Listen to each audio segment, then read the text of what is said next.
TERAREUM now, should we be buying this? Let's have a little look. Now, please remember, this isn't paid promotion. I don't hold any TERAREUM, and I wasn't on the special pre-sale list like your favorite YouTubers. Now, I will try and be as neutral as possible, and if this does help you decide on whether you do or do not want to invest, of course like the video and subscribe. Now, let's get straight into it. TERAREUM was created about 40 days ago at the time of recording, and this is the website. So, token information, obviously TERAREUM, TERA, and 18 decimals it started with. So they do have the contract address on the website straight at the start. Great. Makes it easy to investigate, you know. Now, they do want to create the TERAREUM card where you can spend your own crypto, while they are trying to be an exchange as well to store that crypto. They do want to have as well an NFT marketplace where of course you can buy and sell all your NFTs.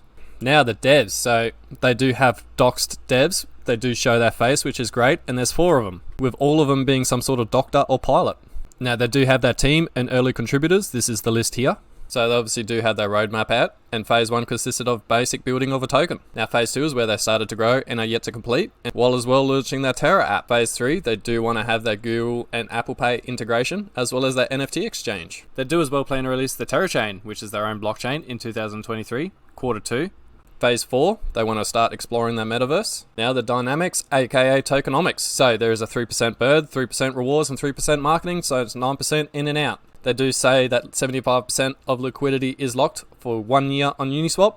So they do have their original supply, the liquidity pool, the private airdrops, as well as their reserve. And this is the end of the website. So let's get into the white paper now. Just a little heads up, the white paper is long and detailed unlike most. We do have our LLC and address on the white paper. This is the apparent headquarters on Google Earth, as we can see. And they basically talk about how they want to create a central exchange for Android and iOS and desktop here, as well as introducing their TERAREUM debit card. They do claim that they were going to be an insured KYC exchange, with plans of offices in USA, Dubai, and India, with the core business hub being in India, yet they only have one in USA. So they do have a couple of little screenshots of what their app will hopefully look like the color scheme, and quite clean. So everything their exchange can do is store crypto, exchange and trade crypto, staking and lending. So they will also have new listings and direct deposit and withdrawals for US, India, and Dubai residents only. Unfortunately, I'm a skippy. Now the rest of the white paper is pretty much just a split image of the website. Please go check it out, as well as the very long disclaimer notice. Now obviously, if they are doctors and a pilot, they are very smart people. Now they pretty much state that they have nothing to do with the token. You acknowledge and agree that TERA may have no value. Now it does say the company is not responsible for or liable for the value of TERA, the transferability, and or the liquidity of TERA. Now I'm just pointing out what they say in the white paper. So they do say if you're not a resident in either US, Dubai, or India, you're not eligible for distribution of TERA.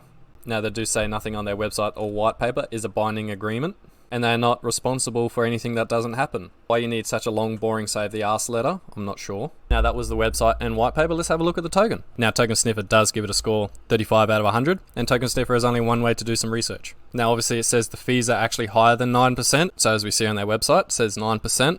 Now the ownership is not renounced, but some people like that, some people don't. Now it does say the owner or creator does contain more than 40%. The only wallet containing 40% is the dead wallet.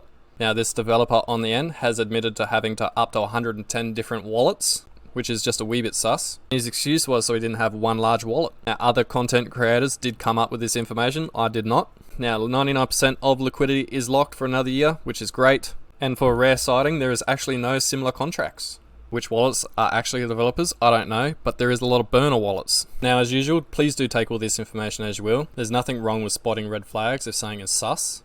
Just because I make these videos doesn't mean I have invested in a token. These videos are only designed for the people that are looking for the information. Now, have a good day. Don't forget to subscribe.